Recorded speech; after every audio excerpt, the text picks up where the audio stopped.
भैया मोदी जी के सामने ना कोई नहीं है मोदी जी के सामने। क्यों, ऐसा क्यों कह रहे हैं मोदी जी के सामने? राहुल गांधी अभी इतनी लंबी भारत जोड़ो यात्रा पे निकले थे, कह रहे हैं जनता भी हमसे जुड़ी है। इनसे कोई नहीं जुड़ा है, ये सगड़े भ्रष्टाचारी हैं जितने सब इकट्ठे हो रहे हैं। हाँ, जितने विपक्ष में कोई भी नहीं है। हाँ, तो क्या आपके हिसाब से विपक्ष में कोई पार्टियां कह रही है कि 24 का चुनाव आएगा तो हम एक साथ आएंगे? अभी बिहार में नीतीश कुमार भी कह रहे हैं कि अगर कांग्रेस साथ दे तो भाजपा को 100 के नीचे ले आए। हाँ, ये सब झूठ बोल रहे हैं भैया, कहीं कुछ नहीं है। ये सब गठबंधन बनाए हुए हैं, सब भ्रष्टाचार जो करे हुए हैं। अब ये इनके पीछे ईडी सीडी सीबीआई लग नहीं रही है। वो कह रहे हैं ईडी सीबीआई तो भाजपा की साजिश है, हमारे सारे नेता जो है साफ हैं। ये साजिश नहीं है, ये घरों में से कहाँ से इनका करोड़ों रुपया सोने चांदी निकल रहे हैं। वो कह रहे हैं कि ये भाजपा के डर से ईडी और सीबीआई के अभी केजरीवाल, आपने भ्रष्टाचार की बात की, अभी मनीष सिसोदिया अंदर हुए, तिहाड़ में बंद हुए, तो केजरीवाल कह रहे हैं कि जो सीबीआई के अफसर आए थे उनको गिरफ्तार करने, उनका तक मन नहीं था कि इतने ईमानदार शिक्षा मंत्री को अरेस्ट करें, फिर भी दबाव में। ये झूठ बोलने गलत है। अच्छा, आपके कौन से मोदी जी के ऐसे काम है जिससे आपको लगता है कि मोदी फिर से वापस आए? प्रधानमंत्री के रूप में जितने काम इन्होंने करे हैं मोदी जी ने किसी भी प्रधानमंत्री ने नहीं करे हैं।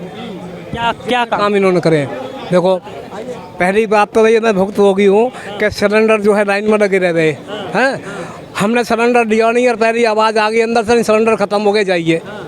कहाँ गया हमारा सिलेंडर? अब घर घर जो सिलेंडर जा रहे हैं। एक ये करो, दूसरा ये करो कि शौचालय जो लेडीज खड़ी रह नहीं बस स्टैंडों पे है, कहीं पेशाब करने की जगह नहीं। अब जगह जगह कहीं भी कोई ना आदमी को परेशानी ना किसी उसको परेशानी। विपक्ष कह रहा है कि खासकर राहुल गांधी कह रहे हैं कि हमने जो 60 साल में कांग्रेस ने बनाया, मोदी ने पिछले 9 साल में अडानी को सब कुछ बेचा। राहुल गांधी तो कतई से बोलना भी ना आता, मैं बताऊँ। राहुल गांधी तो ये उस खानदान में पैदा हुआ उस पर, और ये कलंक समझो। बेरोज़गारी का तो मेन कारण ये है कि अच्छी शिक्षा हम लोगों को नहीं मिल पा रही है, उसके कारण भी बेरोज़गारी बढ़ी है। तो इसका क्या सॉल्यूशन है और आपको क्या लगता है कि कौन सा ऐसा नेता है जो इस चीज़ का सॉल्यूशन निकाल देगा? देखिए, ऐसा है, एक छत्र 70 साल का राज्य कांग्रेस सरकार ने यहाँ पर किया हुआ था, उसके बाद मोदी जी आए तो काफ़ी सुधार हुआ है। और मुझे पूरा भरोसा है कि इस तीसरी बार में योगी और मोदी का दोनों का साथ है, ऐसा है। हमारे मैं यूपी से बिलोंग करता हूँ।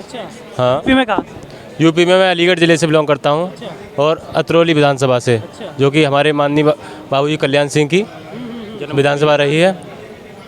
तो एक बात बताइए, अभी कह रहे हैं, अखिलेश कह रहे हैं और राहुल गांधी भी कह रहे हैं कि ये जो सरकार आई है, मोदी सरकार और उत्तर प्रदेश में योगी सरकार, इनके आने के बाद मुसलमानों पर अत्याचार बढ़ गए और हिंदुओं और मुसलमानों में काफ़ी लड़ाइयाँ शुरू हो। माफियों पे अत्याचार, माफियाओं पे।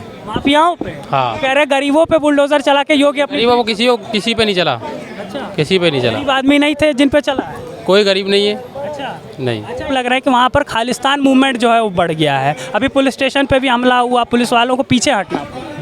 वो तो है, पर जो भी है ना भाई अमृतपाल सिंह जी, वो जो भी है सब अच्छा कर रहे हैं। जो भी है नशा छुड़ाऊ केंद्र है, कुछ लोग नशा करते थे, सरदार मतलब मुन्ने थे, वो अभी परना बनने लगे हैं। सरदार मतलब नशा बहुत कम हुआ है इसलिए। अच्छा, आप कह रहे हैं कि चलिए अमृतपाल सिंह ये कर रहे हैं वो कर रहे हैं, लेकिन अमृतपाल सिंह पंजाब को एक अलग देश बनाने की मांग कर रहे हैं, खालिस्तान। क्या वो सही है? भारत के टुकड़े कर देने चाहिए? भारत के टुकड़े तो नहीं हुए, भारत जुड़ेगा उससे। भारत जुड़ेगा। खालिस्तान बनाने से कैसे भारत जुड़ जाएगा? वो तो अलग देश की बने, खालिस्तान तो बनेगा, अभी देख लो। अच्छा, हाँ, कौन बनाएगा? आप आइए, अमृतपाल बनाएंगे। हम लोग स्वास्थ्य के मुद्दों पे गवर्नमेंट के साथ भी काम करते हैं और लगभग मैं 60 जिलों में पिछले दो साल के अंदर 60 जिलों और 8 राज्यों में घूम चुका हूँ। केजरीवाल का जो हेल्थ का मॉडल है वो परफेक्ट मॉडल नहीं है। कई 2 तरीके से आप देखिए, 2 तरीक़ों से देखिए। हम वहाँ जाएंगे, हमको सुविधा मिल रही है, इसमें कोई दो राय नहीं है, लेकिन उस सुविधा के बदले सरकार उन स्वास्थ्य केंद्रों पे खर्चा कितना कर रही है, वो खर्चा आप देखेंगे तो आपको बहुत ज़्यादा लगेगा। लेकिन लोगों को सुविधा तो मिल रही है, इसमें कोई दो राय नहीं। छोटी छोटी जैसे आम लोगों की बीमारियां क्या होती हैं, अगर मुझे बुखार हो जाए तो मैं एम्स नहीं जाऊंगा, सफदरजंग नहीं जाऊंगा, मैं अपने गली मोहल्ले में आसपास कोई छोटा अस्पताल होगा वहाँ चला जाऊँगा। अगर मेरी बीमारी वहाँ दूर, और ये 90% बीमारियाँ यही होती हैं, अगर वो हमारी समस्याएँ दूर हो जा रही हैं तो हम कहेंगे नहीं हेल्थ में अच्छा काम हुआ है। आप समझ रहे हैं? और ऐसा नहीं है कि सिर्फ यही हुआ है, मैंने छत्तीसगढ़ भी देखा है, मैंने त्रिपुरा भी देखा है, जहाँ बीजेपी की सरकार है, छत्तीसगढ़ में कांग्रेस की सरकार है, वहाँ भी अच्छे काम हुए हैं। लेकिन आपको कंपैरिजन करना होगा। अगर आप दिल्ली की तुलना करेंगे तो दिल्ली के 10 साल पहले देखना पड़ेगा क्या हुआ था। मिंट रोड से ही हूँ, बिल्कुल पास से ही हूँ, और मैंने इस क्रांत प्लेस को बहुत करीब से देखा है। मतलब ये खंडर जो होता था पूरा जगह, ये पालिका बाजार भी मेरे सामने बनी है। अच्छा। हाँ, और ये जो यहाँ का जो प्रोग्राम है ना, जो आप कहना चाह रहे हैं कि भाई काम नहीं हुआ, केजरीवाल का काम मैं बताता हूँ। केजरीवाल के साथ मैं लगा रहा यहाँ।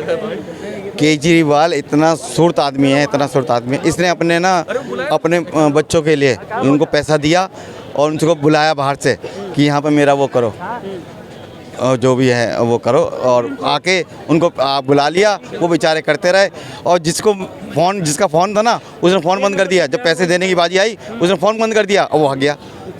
और बेचारे को वो कहाँ से पैसे लें? अरे ठगा है पूरा। अब दिख गया नहीं कैसे ठग है? निकल रहा है ठग इसका। वो तो कह रहे हैं कि मेरे जो मंत्री हैं वो दुनिया के सबसे ईमानदार मंत्री हैं। तो भी जेल में जा रहे हैं। वो कह रहे हैं मोदी फंसा। अरे ऐसे मंत्री नहीं चाहिए जेल में जाए। अच्छा। हाँ, नहीं, वो कह रहे हैं मोदी को फंसा रहे हैं, वो जल रहे हैं या डर रहे हैं, उनको आम आदमी पार्टी का। मेरी बात सुनो, मैं ये कहता हूँ, मैं वही है जो लोगों के लिए डंडे खाए और जो लोगों के लिए जेल में जाए। नेता को जेल में जाना ही बहुत ज़रूरी होता है, वो बात भी होनी चाहिए।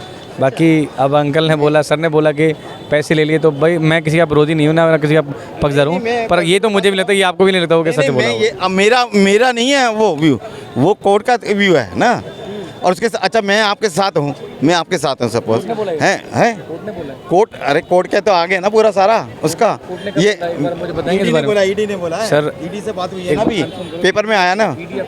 ईडी से बात हुई है ना। ईडी का कन्वेक्शन रेट पता है क्या है? क्या है कन्वेक्शन रेट? क्या है ईडी का? कन्वेक्शन रेट का बात नहीं मैं कह रहा जो वर्ड्स बोले हैं वो पूछे उनसे, वो उससे पूछे वो जो लोग थे। अगर 100 केस ईडी या उसने अगर 100 केस भैया 100 केस ईडी या सीबीआई ने दर्ज किए ना, उसमें सिर्फ 2 सही है, 98 गलत है। कन्वेक्शन ये आपका अपना आधार है, जो उसके पास ये तो अपना आधार है। मैं बताता हूँ, 10 उसके साथ 20 लोग थे जो अरेस्ट किए गए हैं, उनसे वार्तालाप हुई है ना। उन्होंने बताया हाँ जी ये बैठे थे, पहले तो इग्नोर कर रहा था, उसने कहा ये बैठ रहा है। अब तो सेक्रेटरी आ गया ना उसका, जो पीए था, जो साइन कर रहा था, जिसको दिया गया था, तो इसका परफॉर्मा बना, इसका ऐसे डील कर, इसको बना।